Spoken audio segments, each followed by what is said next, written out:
Hey guys, and welcome to The Real Road. So this one is the realities of acting, and in typical acting reality style, I'm filming this in a rush because it's been an absolutely bonkers week this week. Right, realities of acting. It's a hard life, guys. It's really difficult. If you're looking to get into acting, I would definitely say to make sure that it really is what you want to do, because it's a tricky and tough lifestyle. There is constant no's, there's constant gates and barriers that you come up against, and you have to work out if pushing through all of those and fighting is worth it to you.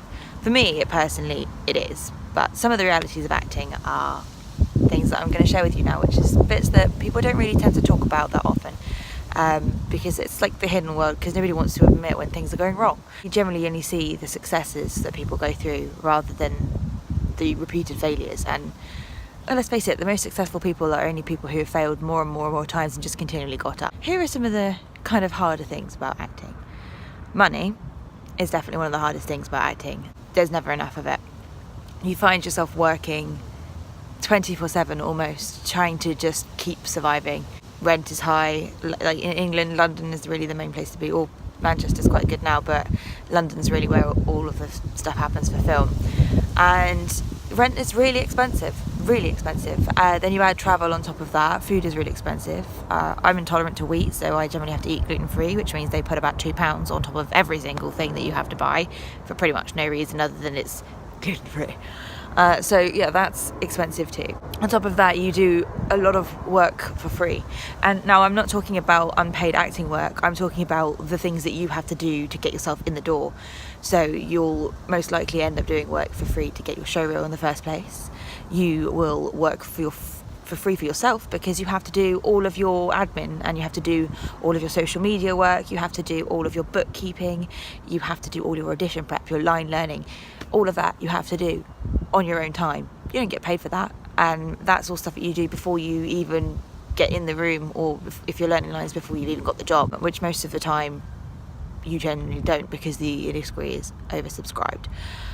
Don't let that dishearten you though, guys. I mean, like, give it your freaking best and enjoy it. This is one of the reasons why I say to people that you have to be in love with the process of being an actor, which means that you have to love doing the auditioning, you have to love the networking, you have to love the social media, you have to love interacting with people. You can't just love doing the final thing. You can't just love the final chance you get to be on set or you get to be on stage.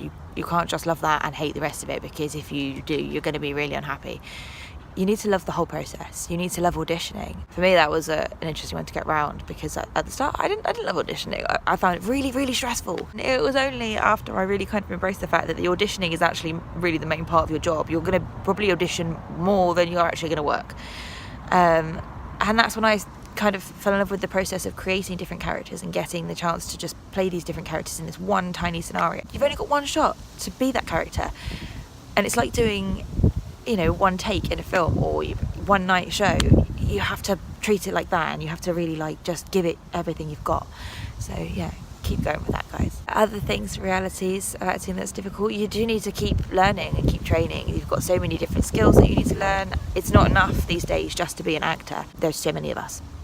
So you've got to do other things. Some actors write their own stuff. I have acting hour myself, and I try to get involved with things creatively with friends if I can. It's tricky. You've got so much to do. Social media as well is like an entirely additional job on top of what you already have to do. You end up working it's like 5 different jobs you do. You do you're in acting, you're bookkeeping, you're looking for work. And yes, even if you have an agent, you should still be looking for work yourself, because you're more likely to get more if you're both doing it. And then you've got, what else have you got? Everything, your day job, maybe 2 or 3 day jobs that you have to keep going, which is very difficult to secure and hold down a steady day job as well, because they want you to work regular hours and you can't do that. So what's tricky do? Auditions are great, but you've got to get there. And if your audition is in Birmingham or Manchester or Brighton or Scotland, or even if you're lucky enough to go to the States for one, you still have to pay to get to that audition, and you don't get paid to do that. So you have to have all of this money in the bank ready to do it. Plus, let's not even get into the subscriptions, the Spotlight, Equity, IMDb, if you use Casting Call Pro, all of the extra things that you need just to be considered professional. So yeah, what I'm saying, guys, is it's really expensive. It's an expensive career. For me, I'm a working class actor from a working class background, so for me, I do struggle. It's very difficult sometimes to afford it, but you know, if you love it, you'll find a way to do it. And there's a lot of sacrifices, which I think is the other thing about the realities of acting that's very difficult, is the sacrifices. You have to make a lot of sacrifices. Sometimes you can't go and see friends, sometimes you can't go and visit people because you have spent the money on tools that you need for your career to keep going, or you just don't have the time, or you're performing so you can't make, you know, a birthday event. There's so much sacrifice that you have to make as well. You also sacrifice stability and a normal life. Like, you will not have a stable job career ever, probably. Even if you hit Hollywood, you still don't know when your next job's coming, and yeah, it's just never going to be stable. So accept that. If you like, you know, randomness and instability and craziness, then go for it. This is why people say you have to be a little bit mad to be an actor, because you really do. You really do. I think if you were totally sane, you probably wouldn't survive, because you have to be able to laugh hysterically when everything goes wrong, because otherwise you'll just cry and not stop. I pick laughter, or like the crying and then into hysterical laughter, and then you carry on with that. People also would say probably rejection is a difficult one to deal with. I don't find that one so difficult. When I was applying to agencies, I found it more difficult because that is personally to do with me. And most of the time it's because they've got people on their books that are similar, or they just don't think that they can get work for you. But that is more based on you as a person. But from castings, a lot of people, you know, would say, oh, how do you deal with the rejection? I used to worry about it, but now I don't really see it as rejection anymore, because that job was never yours in the first place. Your job is to go into the audition room and give a good performance in the audition room. That's your job. If they want to offer you more after that, then that's great. And now I see it, if you get a call back, that's fabulous. If you get the job after that, it's great. But even if you don't, it's awesome that you got a call back, because it means they liked what you were doing. So I guess some people would find rejection as one of the hard things to deal with. I think I find rejection easier now that I have my agent Elaine, because she works so hard to find, like me and other people in our agency, castings and auditions, that I know there'll be another one. So I don't panic so much now about having to like really like nail the ones I'm in. So I tend to relax more, which actually means I tend to do better. Fitness and food. This is another one, which is the realities of acting. You're supposed to stay fit and healthy, and you're supposed to eat well and exercise and go to the gym. Also expensive. You're supposed to do all these things because you've got to look the part, and there are plenty of other people out there who do. So you've got to keep going to compete with it.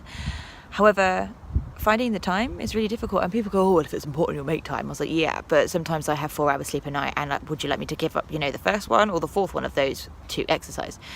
Because I'm doing like 5 shifts in one day, and I haven't had time to make food, so I've bought food, which is then expensive, which takes your bank account down, and then you end up buying junk food because it's cheaper, and you don't have the time to actually make and prepare your own food. So it's the time management thing is really difficult, and people go, oh, but you know, surely, you know, if you set a routine. I was like, we're an actor. I don't even know what I'm doing next week for work, so how could I possibly have a routine? So that stuff's really tricky. I find that like when you get really busy, especially again when money's tight, you end up working a lot of time at your day job, which solves the money problem, but in the meantime your diet and your fitness regime just goes and then you have to try and pick that up afterwards. So it's like juggling constantly. It's literally like juggling everything constantly. And the other really fun reality of being an actor is that anyone who's not in this industry will not understand at all. Like, they'll say that they do, or they'll try and sympathise with what it's like to be in this industry. But when things are going difficult for you, they'll try and fix it with solutions, but they just don't get it. And it's really hard to explain that to somebody who's not in the industry. So I'm sorry, guys, if you're not in the industry and you listen to this. I don't mean to be mean by saying you don't get it, but I've tried explaining it so many times to people, and they get close to it, but I think it's because they don't know how it feels. They can understand the logics of it, but not how it feels to like want something so much. But with acting as well, you have to wait for someone else to say, and now you may act in my project.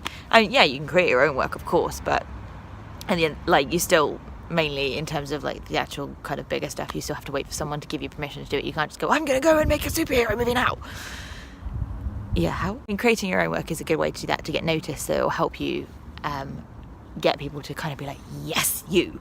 So that's really good. But yeah, it's difficult sometimes to keep going with it all. But then you remember that you love it. and you love the process, and you think about what would you do if you weren't an actor, and you know, would you be happy? And it's like, no. And for me, I've been chasing this since I was 6 years old, so for me it is all worth it, but it can be really, really hard. Anyway, I hope you guys enjoyed watching this one. Sorry it's not been the world's most positive vlog, but I mean, it is positive because I'm still happy about life and carrying on with it. But I just thought I'd share a little, shine a little light on some of the, you know, darker sides of what it's like to actually perform. I'd love to hear you guys' thoughts about what you think. If you're an actor or if you work in the industry, I'd love to hear your side of the story, so pop that like in the comments. If you're not an actor, I'd love to hear what you think about it. If you do like the video, hit the little like button. If subscribe, there'll be plenty more. My vlogs are usually really, really bouncy. This is literally probably the most calm one I've ever done. And I hope to see you guys for next week's vlog. Bye. You know what I said about never having enough time? After I filmed this vlog, I just legged to the train station so I can go to my day job. It's Monday, so I'm also now going to edit this vlog and upload it on the train, and cross my fingers that I have enough 4G to make it actually get up on time. Oh, wish me luck. Bye.